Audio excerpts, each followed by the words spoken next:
Bonjour à tous et merci de nous rejoindre sur Futur TV pour cette nouvelle édition de la rédaction. Voici les titres de ce journal. La messe annuelle de l'Assomption marquée par un hommage aux victimes de l'armée libanaise tombée à El-Sil. Marbchar al-Rahi appelle une nouvelle fois les responsables politiques à faire des sacrifices pour le Liban, à l'instar des soldats. Les services de renseignement libanais s'emparent du compte Twitter de la brigade des sunnites libres de Baalbek au lendemain de l'arrestation de la personne qui gérait le compte. Le groupuscule a revendiqué plusieurs attentats au Liban. L'ancien Premier ministre irakien Nouri al-Maliki renonce à son poste et annonce son soutien au nouveau chef du gouvernement, Haïdar el-Abadi, un départ salué par l'ONU et la Maison-Blanche. Et à suivre également dans ce journal, le convoi humanitaire russe s'approche de la frontière ukrainienne. Kiev et Moscou ne s'entendent toujours pas sur les modalités à suivre. Les gardes frontières ukrainiens ont commencé de leur côté à inspecter le chargement russe.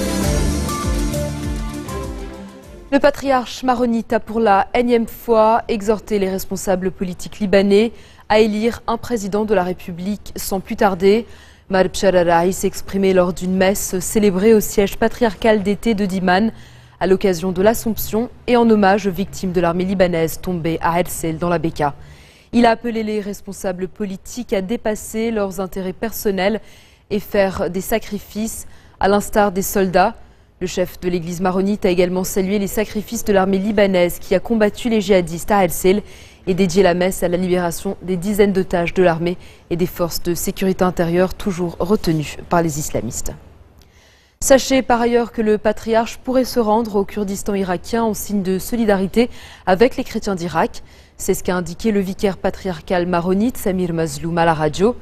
Rahi pourrait se rendre en Irak le 18 août à la tête d'une délégation de patriarches d'Orient. Si la situation sécuritaire le permet, la délégation souhaiterait s'entretenir avec des responsables irakiens à Bagdad avant de se diriger vers le Kurdistan irakien. Depuis la chute de Mossoul aux mains des djihadistes ultra-radicaux de l'État islamique début juin, les chrétiens et d'autres minorités irakiennes, notamment les yazidis, sont persécutés et poussés à un exode inédit. Les services de renseignement libanais se sont emparés du compte Twitter de la brigade des sunnites libres de Baalbek. Après avoir arrêté jeudi la personne qui gérait ce compte, les autorités libanaises ont remplacé la photo de profil du groupuscule par une photo du drapeau libanais. Dans un tweet posté sur les forces de l'ordre sur la page Twitter, les autorités affirment que le détenu a reconnu les faits qui lui sont imputés et admis qu'il était seul à administrer ce compte. La brigade des sunnites libres de Baalbek a revendiqué plusieurs attentats, notamment dans la banlieue sud de Beyrouth. Comme chaque année, à l'occasion de la fête de l'Assomption, une messe a été célébrée par l'archevêque maronite de Beyrouth à l'intention de la France et devant un parterre de responsables politiques libanais et français. On écoute Monseigneur Boulas Matar. Cette tendre mère, notre mère à tous, nous rappelle en ces circonstances si difficiles que traverse tant de pays, que nous sommes tous ses enfants et par conséquent des frères les uns par rapport aux autres. Que pouvons-nous dire alors sur la fraternité devant ce déferlement de haine et d'irrationalité qui submerge le monde et en particulier le Proche-Orient? Les tentacules de cette pieuvre touchent notre sanctuaire libanais. Nous avons cru naïvement pouvoir échapper à son venin dévastateur. Et nous voici immergés dans un dédale de folie meurtrière dont aucun mot ne peut décrire l'horreur. L'église Mar Antonios El Badouani à Zahle dans l'est du Liban a été vandalisée cette nuit. Les malfaiteurs ont brisé les portes de l'église et l'intérieur du bâtiment a été cambriolé. En mars dernier, un incident du même genre avait eu lieu dans une église à Jounieh. Dans un instant, nous ferons le point sur l'épidémie d'Ebola en Afrique de l'Ouest. A tout de suite.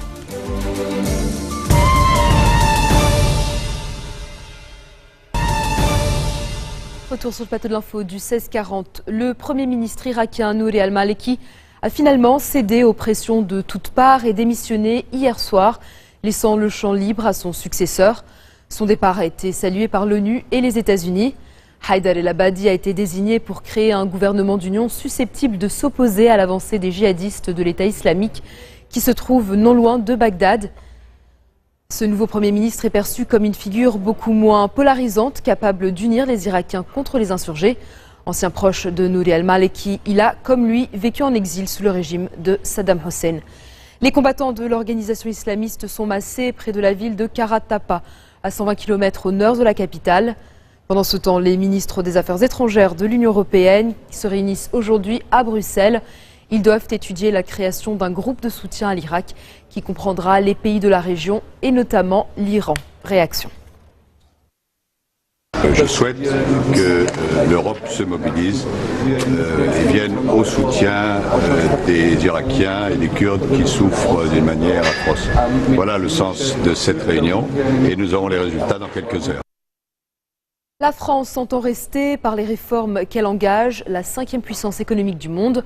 Une déclaration signée François Hollande lors de son discours marquant le 70e anniversaire du débarquement de Provence. Le président a souligné l'importance de l'unité nationale. Ces propos interviennent alors que le pays se trouve dans une situation économique difficile. Jeudi, Paris a implicitement abandonné l'objectif de ramener les déficits publics à 3% du PIB en 2015 en raison d'une croissance nulle au premier et deuxième trimestre. Le chômage, lui, ne cesse de grimper et les mises en construction sont en chute libre. Des blindés russes massés à proximité de la frontière avec l'Ukraine, non loin de l'endroit où sont stationnés les 280 camions d'aide humanitaire destinés à la population civile de l'Est ukrainien. Kiev a mis des conditions strictes à leur éventuelle entrée sur son territoire. Des douaniers inspectent d'ailleurs le chargement des camions. L'Ukraine a également mis sur pied ses propres convois humanitaires qui sont arrivés ce matin dans la région de Lugansk. 75 camions affrétés avec l'aide du CICR avec à leur bord quelques 800 tonnes d'aide, essentiellement des vivres et des biens de première nécessité. Kiev et les pays occidentaux soupçonnent Moscou de préparer, sous couvert de la mission humanitaire, une incursion militaire dans l'est de l'Ukraine, où de violents combats opposent l'armée ukrainienne aux séparatistes pro-russes. La Russie, elle, a fermement démenti ces accusations. Deuxième jour de la visite du pape François en Corée du Sud. C'est la première fois qu'un pape se rend dans le pays en 25 ans. Avant de prendre un bain de foule, il a rencontré des rescapés et des proches de victimes du naufrage du ferry Sewol. Dans le stade de Daejeong, dans le centre du pays, il a célébré la messe de l'Assomption. Ce jour 5 coïncide en Corée avec l'anniversaire de la libération de la péninsule en 1945. Dans un pays où les inégalités sociales sont toujours fortes, le pape a prononcé un discours virulent contre les affres de la société de consommation. L'Église catholique, qui compte 5,3 millions de fidèles, est en plein développement en Corée du Sud. L'arrivée du pape à Séoul hier a été marquée par des tirs d'essai de missiles tactiques par Pyongyang, une pratique fréquente du régime nord-coréen. En bref, dans le reste de l'actualité de ce vendredi, le journaliste italien Simone Camilli, tué à Gaza, a été inhumé. Ses funérailles ont eu lieu en Toscane, à Pitigliano. Son corps est arrivé à Rome hier soir, âgé de 35 ans. Il a été tué mercredi par l'explosion d'un obus abandonné près de Beit Lahia, après l'intervention de l'armée israélienne dans la bande de Gaza, avec 5 autres personnes. Au Pakistan, des inconnus ont ouvert le feu sur le véhicule de l'opposant Imran Khan. Conséquence, des accrochages ont eu lieu entre partisans de l'ancienne star du cricket pakistanais et des habitants favorables au parti au pouvoir dans la ville orientale de Gujranwala. Imran Khan entend mener ses partisans jusqu'à la capitale Islamabad et en occuper les principales rues pour obtenir le départ du Premier ministre Nawaz Sharif. Et puis en Inde, le Premier ministre a prononcé son premier discours de l'indépendance. Narendra Modi a réitéré ses promesses électorales, soulignant que la gouvernance du pays doit être améliorée. Il dit vouloir éradiquer la bureaucratie et mettre fin aux querelles qui gangrènent le gouvernement pour redresser une économie qui cherche un second souffle. Peu d'avancées ont été constatées depuis sa victoire en mai dernier. La Guinée tente par tous les moyens de combattre l'épidémie d'Ebola. Le gouvernement, qui a déclaré l'état d'urgence il y a 2 jours, a ordonné la destruction d'un bidonville dans la capitale Conakry. Les forces de sécurité ont procédé à l'évacuation des habitants ce matin et à la destruction des habitations. Mais la pilule est dure à avaler pour certains habitants du bidonville qui semblent plus touchés par cette expulsion que par la crainte d'être contaminés par le virus. Conakry est l'une des villes les plus sales d'Afrique de l'Ouest, notamment à cause de divisions politiques qui ont pour conséquence le dépôt des ordures dans les rues de la ville. L'épidémie d'Ebola, la plus grave depuis l'apparition de cette fièvre hémorragique en 1976, a déjà fait plus de 1000 morts en Afrique de l'Ouest. Robin Williams souffrait de la maladie de Parkinson, c'est ce qu'a fait savoir sa veuve Susan Schneider dans un communiqué où elle explique précisément que son époux était courageux alors qu'il luttait contre la dépression, l'anxiété et un début de maladie de Parkinson. La dépression et les tremblements font partie des symptômes de ce mal qui peut s'aggraver jusqu'à une paralysie ou même une démence. L'acteur américain se serait apparemment suicidé par pendaison lundi dernier.